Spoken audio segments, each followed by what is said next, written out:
Welcome to the Health Detective Podcast with Roberto Parker. Join strength and conditioning expert Roberto Parker as he shares his over 35 years of experience in training athletes and helping people achieve their fitness goals. Now here's your moderator, Chris Whiting, with Coach Roberto. All right. Hey, thank you everybody for tuning in once again to the Health Detective Podcast. It is my honor and pleasure, as always, to be here with Roberto Parker, a man who has dedicated his life to helping others find optimal health. And, you know, in our introduction, we talk about you being a strength and conditioning coach, which is true. But as we've learned over the course of the Health Detective Podcast, you dive into things way more than just exercise and strength and conditioning. And this week, we're going to talk about one of those other things that you delve into and have a lot of expertise in, and that is lab results. Well, I get into the holistic aspect of lab results. I get into what is optimally functional with lab results. And that's really what I've gotten into for the past probably 5 to 8 years now. I became certified about probably 5 or 6 years ago through a company called Functional Diagnostic Nutrition, which trains you how to read functional lab work from a holistic perspective. And just jumping right into it, the problem with traditional labs that you would get from a doctor is that they're too broad. You have and this would be like you go in for your annual physical and they say, hey, go get this lab work done. Right. Okay. You're looking at biomarkers as references. And the problem with labs is that they're too broad and they're based upon a population in our country that's not very healthy. I mean, obviously, 2/3 of Americans are overweight and or obese. And so what these lab results show, typically when they're too broad, is that you're taking the worst of the best and the best of the worst. And so we want to narrow that down because I don't know about you, but when I get my lab results, I want to be compared to the best of the best.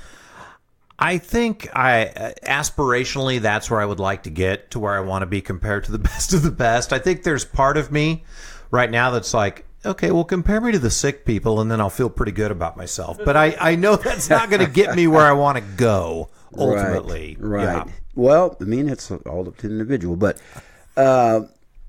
the thing about labs is that they vary.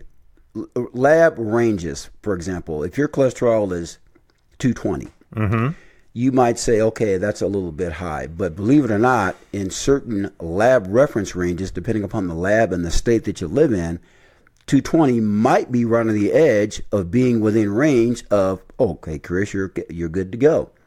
Whereas another lab or state might say, okay, anything over 210 or 200, Chris, that's pretty bad, man. We better get you on some statin drugs. So let's say mine's like 220, 221, whatever it takes. What difference does the state make in that? I have no idea. I don't know how they established that. It's beyond my parameter there, you know. Wow. But it varies. It can vary from state to state. It can vary from lab to lab.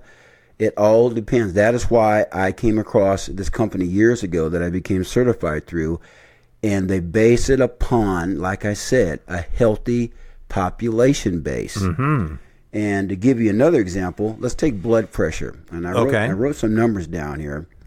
The Joint National Committee is what has established blood pressure since about 1997. Now, here was the blood pressure numbers for 1997. It was considered 120 over 88 was considered normal for blood pressure. 120 over 88. Okay. Following. 2004, it was 115 over 75. Oh, wow. 2014, it was 140 over 90. Okay? Whoa. Currently, it is 130 over 80. Who determines this? How often does it change? That's crazy. The Joint National Committee. I don't know what they base their parameters on. Maybe somebody's out there who knows more than I do. But all I know is, we talked about this in many past podcasts, the body is an adaptive mechanism that will respond to adaptive stresses going on in your life. What causes your blood pressure to jump up? If you're not drinking enough water, your blood pressure will be higher. If you're of African descent, your blood pressure typically will be higher because Africans typically have a little bit more muscle density through the capillaries, which causes more pressure on the blood, which causes your blood pressure to go up. I did not know that. If you're heavy into weightlifting and athletic training and performance, typically your blood pressure will be higher. If you just stood up from a laying down position and you stand up rapidly, your blood pressure will be higher. If you ever go to the doctor and your blood pressure is extremely high, take about 5 minutes to do some deep diaphragmatic breathing, and that will possibly lower your blood pressure because you're probably stressed out about being at the doctor's office. Can you define diaphragmatic breathing for our breathing listeners? in and out through your mouth and using the belly to breathe, and not necessarily breathing through your nose as much as breathing through your mouth. So your diaphragm, if I remember right, is like this muscular wall below the lungs. Exactly. So, right. okay. Yes, so you're yes, using yes. that. Yeah, and I was at the emergency room a few years ago. I had sprained my ankle pretty bad, and the nurse took my blood pressure, and she's like, "Oh my gosh, that is so high. That's bad." And blood pressure has never been an issue for me. I said, "Well, could it be the pain that I'm in right now?" And she's like, "I don't know. We're gonna have to ask the doctor." And the doctor was like, "It's probably pain related. Bingo. Let you chill out a little bit. We'll take Bingo. it again." And then it was fine. Same thing with cholesterol. Okay. If you're going through a lot of stressful things in your life, physically, mentally, emotionally, socially, financially, your cholesterol could get out of balance also, because cholesterol is like a healing agent of the body. And so when your cholesterol is high, maybe there's something going on in your system that we need to target in order to help you to stabilize that cholesterol. And we're going to talk about your lab in a little bit here. I know. I'm excited. Okay. Yeah. But just because you have high cholesterol doesn't mean that you have a high potentiality for heart disease or stroke. That is so weird, because it makes sense, and I know we'll get into it a little bit when we talk about me, but it seems like when I go to the doctor, the lab results are just sort of this one-size-fits-all. And I know you said it earlier, you're looking at the best of the worst and the worst of the best to create that range. Right. But I guess what I'm gathering is some of us leave with false ideas about how healthy we really are, or are not, I suppose. You're absolutely right. Yeah. Because here's the thing about it. Modern medicine is great for trauma. If you fall out of a tree, if you fall off of a ladder, if you have a car accident and you need a blood transfusion, modern medicine you go to the ER, modern medicine is great for that. What modern medicine lacks, in my opinion, a little bit, and maybe more than a little bit, is holistic long-term health. Okay. They focus too much on the symptom and not enough on what actually is the dysfunction. They focus on pathology, which is disease-based, instead of physiology, which is how the body functions. Every time the body is not functioning properly, there's some sort of an imbalance there that is causing the dysfunction, which is causing your blood pressure to go bonkers, which is causing your cholesterol to elevate highly, which can cause heart disease, which can cause diabetes, which can cause cancer. Yeah. And so biomarkers are great to look at, don't get me wrong, because I do it a lot. But there's a lot more to it than just treating the lab. You have to treat the person who has done the lab, because once you see it, a lab is a snapshot of time. Yes. Okay, and once you find what that is, now you look for certain patterns of dysfunction. It could be a fatty liver. It could be eating too much carbohydrates. It could be eating too much dairy. It could be maybe you're stressed out at work. It could be you're not getting enough sleep. All those things are things that can lead to what we call disease patterns or symptomatic patterns. And so that's what we need to target. What I do in my business, I'm not a doctor. I would never try to treat a disease. Right. I look at what is dysfunctional with the person, and that's what needs to be targeted. Gotcha.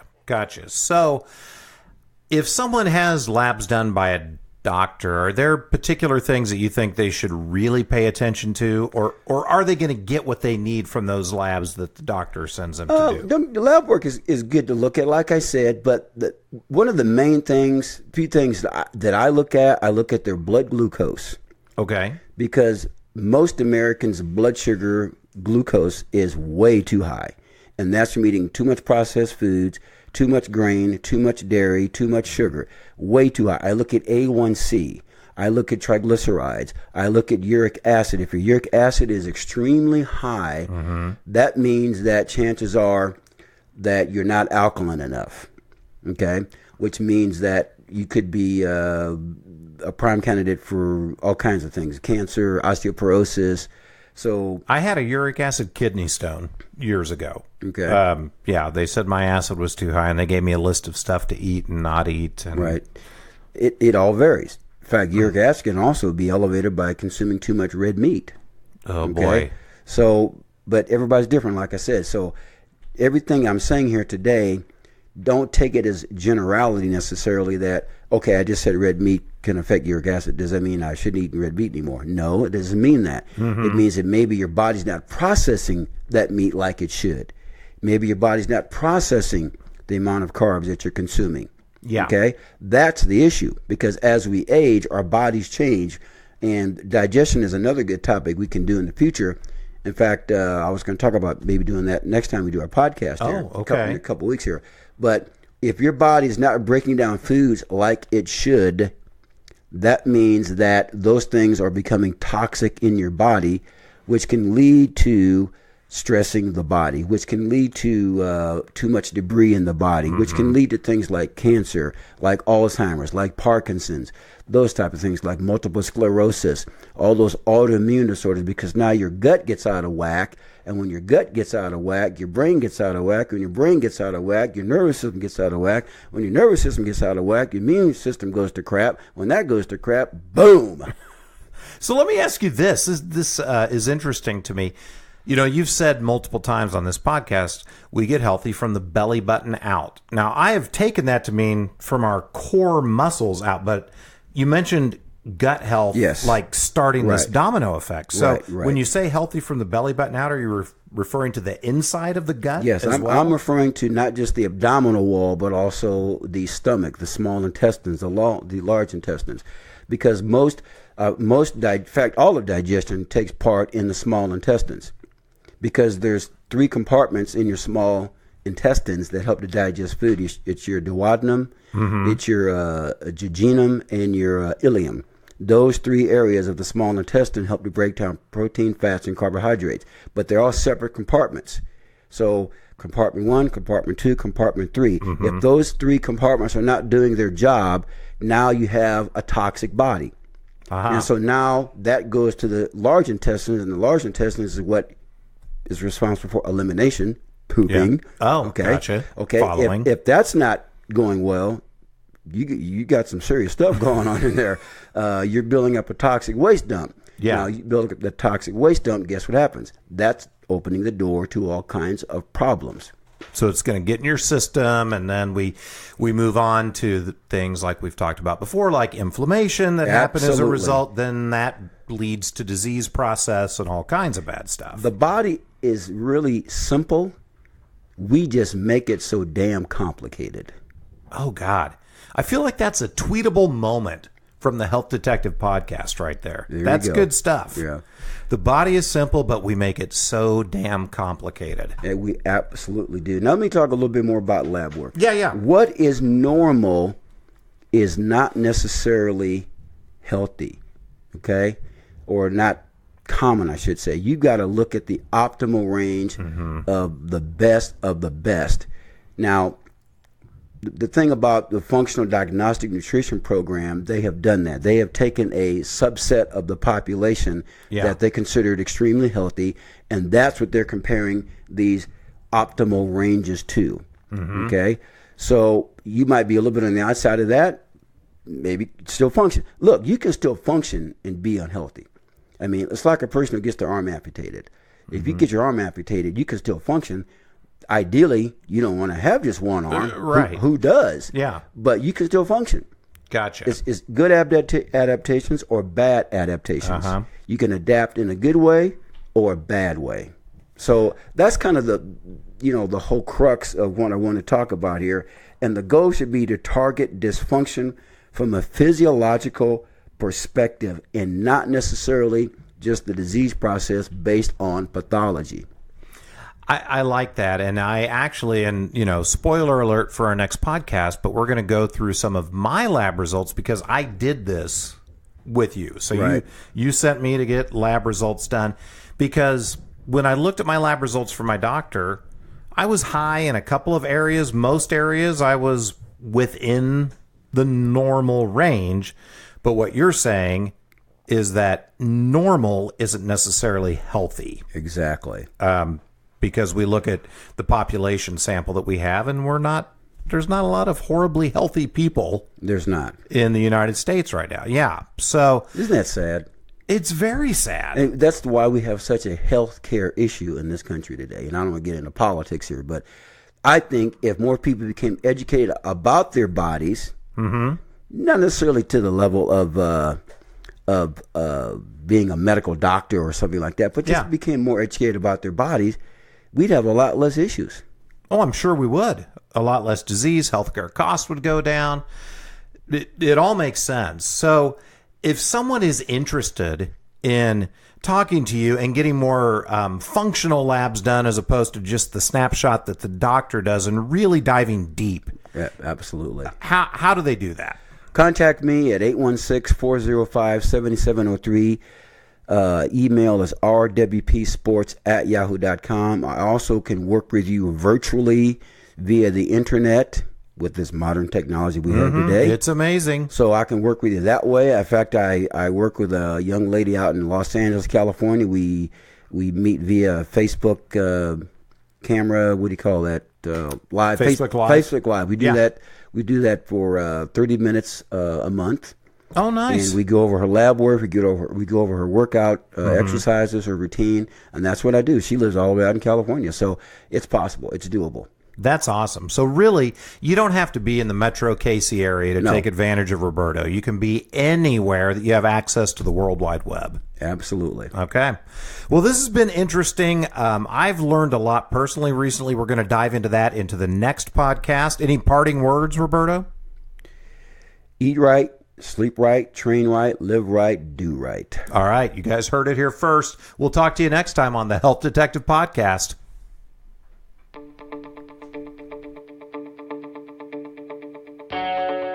Thanks for listening to the Health Detective Podcast with Roberto Parker. You can contact Roberto at 816-405-7703 or by email at rwpsports@yahoo.com with any comment or question you may have. Join us next time for the Health Detective Podcast with Roberto Parker. The Health Detective Podcast with Roberto Parker has been a KCTK production, produced by Roberto Parker, Chris Whiting, and Paul Lavoda. All rights reserved. For more information and content, email us at kctkradio@gmail.com.